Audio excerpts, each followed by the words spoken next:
Welcome to the Habitat Workshop. I'm Jody Thompson, and I am at Josephine Sculpture Park in Frankfort, Kentucky with Melanie Van Houten. Melanie, tell us about the place real quick.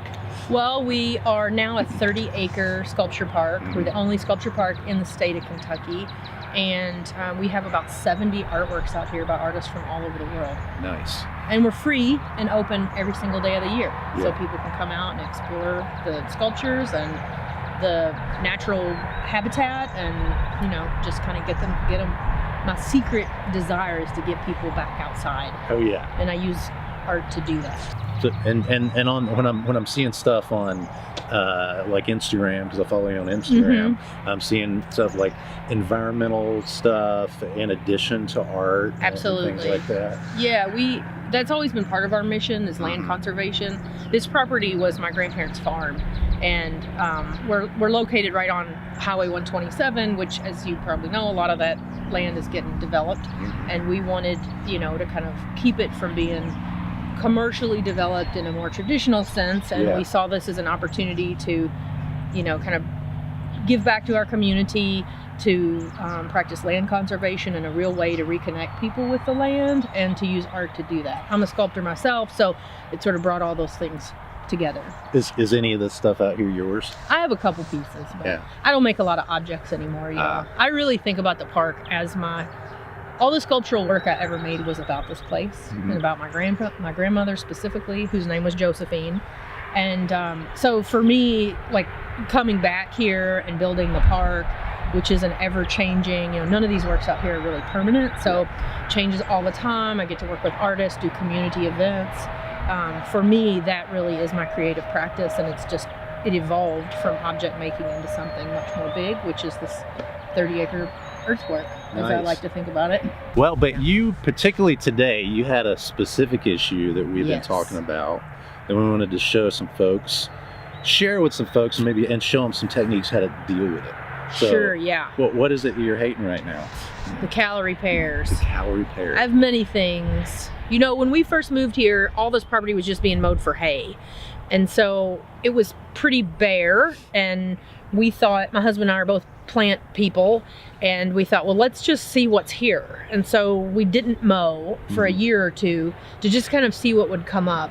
And also, we had lived in Minnesota for 10 years, which is obviously several zones away and has a totally different everything. And so, we had trees were coming up, and a lot of good things came up, which was nice. But we were sort of ignorant. Well, we were quite ignorant. And when all these trees were coming up, we thought, yay, trees. And then Andrea from Inside Out Design was here with me one day. I don't even remember what we were looking at. And she saw these pear trees that were, by that time, already like 2 inches across, and that had happened over the course of maybe 2 years. I mean, they got so big so fast. Yeah, and 2 inches in diameter. Yes. That's too big to bush hog. Right. Some people will do it, but it's at that stage that it's really not advised for the average landowner's bush hog. So. Right. Yeah, and it wasn't like, oh, there's 1 or 2 that big. It was like, oh, there's a lot that big. And so, which then it had sort of already gotten away from us. And then our tractor kind of pooped out. So we had no bush hog for like 3 years. And actually, Inside Out Design came to the rescue again. They brought a tractor out here and let us bush hog with their tractor for an entire year. Like, who does that? That was really great of them. It's a special place. This kind of place, like, I'm an art and design school dropout myself, artist wannabe, and this kind of place where you're melding all those things that everybody loves, because everybody loves to make stuff no matter what they say. Yeah. And maybe it's different things, but this is that kind of place that you want to see succeed. But your story is kind of everybody's story. The average landowner story. Limited resources, limited time, limited know-how, and then unless you're somebody like me or another biologist or something who receives on-the-job training, not just school gives you a place to get started with your experience. Unless you do the work, and it's one thing to read something in a book. There's by the book, and then there's life. Right. Until you've had to deal with it, you really don't know what that's like. Yeah. And then all of a sudden, it's what do I do? And it's super overwhelming. Yeah. And to be honest, I mean, it wasn't our only problem, right? There's tons of bush honeysuckle out here, and there's poison hemlock, and the Johnson grass, like, you know, and I got really overwhelmed in the beginning. And Chris Grash, from Department of Natural... He's Department of Fish and Wildlife. He's your private lands biologist. Yes. Yeah. And he came out and he said, okay, Mel, don't think about all of it. Like, it is overwhelming. He said, pick the worst thing or the thing that you can tackle. Because it's all got to get done. So just pick one. And so it was easier for us at that time. We could bush hog the honeysuckle, a lot of it. We could bush hog. I could spray the poison hemlock. You know, there were things like that we could just keep mowing the areas that we could keep mowing. Yeah. And so then the pears just kind of kept on. Like now, some of them are probably 6 inches. Yeah. Bigger. So I'm looking at them, and some of them look to be several years old. Yeah. In fact, if you guys can see this behind us, so we have the cedar, the green tree right here behind us, but then right behind that, those are calorie pear. When we say calorie pear, we're talking about the pears that are your Bradfords and Aristocrats. We're not talking about your Bartletts that you eat, right? You know, and things like that. These are selected to be ornamentals, so the fruit are very small. You don't eat them. They look great right when they bloom out in the spring. But they take over fields, natural areas of all types. Urban areas are even starting to use them less because they have these tight, what we call crotch angles, where the branches come apart. And what happens is when you get that, is you get a lot of the outer bark growing in that angle, and it gives less for the branch to hold on to, so they break easy. Yep. So it's all kinds of, and then things like starlings eat them up and they spread them, and that's what happens. Yeah. Closer you are to town, subdivisions, closer you are to interstate interchanges and things like that, where they plant some stuff there. All those seed get spread all over the place, and just happens to be one of those things that do take over, and it's one of the bad guys, unfortunately. Yeah. So, and I think, I may, correct me if I'm wrong, but like 25, 30 years ago, the Bradford pear was like the thing to plant in your yard because it bloomed so great and it grew fast. People could see it come fast, and it was like every landscaped yard in Frankfort seems like had at least one Bradford pear. And then 10 years down the road, then those are the ones that break the quickest. But weren't they supposed to not? Wasn't that fruit supposed to be sterile? They call it sterile, and there may be there may be cultivars that are sterile. But there may be some that aren't. And then they'll hybridize. I've seen entire fields taken over, even more than cedar sometimes. It would happen here if we didn't tackle this. And if you're staying on top of it, you're mowing it, and then that's the management that you're good with, and you can keep doing. That's good. But what happens is your situation, things happen. People aren't even able to manage, or maybe. Property changes hands and a field goes fallow for some reason. It doesn't take long. It's just, it just takes a minute. Let's show folks this real quick. We got this calorie pear right here behind us. That's the buds are breaking, and I've cut down a number of pear trees, especially small ones, and you forget sometimes when you're going to drag all that brush and you grab a hold of a branch, and that's all it is just like stems, and you grab a hold of a branch, and then all of a sudden you have holes in your hands. Yeah. That's what the leather gloves are for. Yeah. But a lot of that, not all that, but a lot of that behind us is pear in the background. Yeah.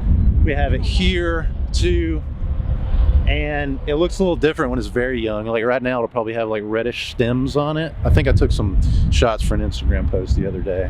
Yes. I saw those. Yeah, so. Yeah, we've had, when we have had successful volunteer days, like removing pear and stuff. You want to walk through this section? Sure. Yeah. Those thorny bits. Yeah. I mean, we've lost several volunteers to like thorn in the knee, or thorn in the hand, or it takes a special kind, or just somebody too stubborn to show anybody that they're going to quit. Yeah. So this is one of your meadows, right? Yep. This is the beginning of meadow restoration here, and this is one that we sprayed last spring. Yeah. So we had kept this mostly just mowed anyway, because during our Fall Arts Festival, which is in September every year. Remember that, folks, Fall Arts Festival, September. It's September 8th this year. we have a hot air balloon guy that comes, and nice. he sets up here. And so generally we will mow this every September for him. And we thought, oh, we mow it anyway once a year. This would be a good spot for meadow.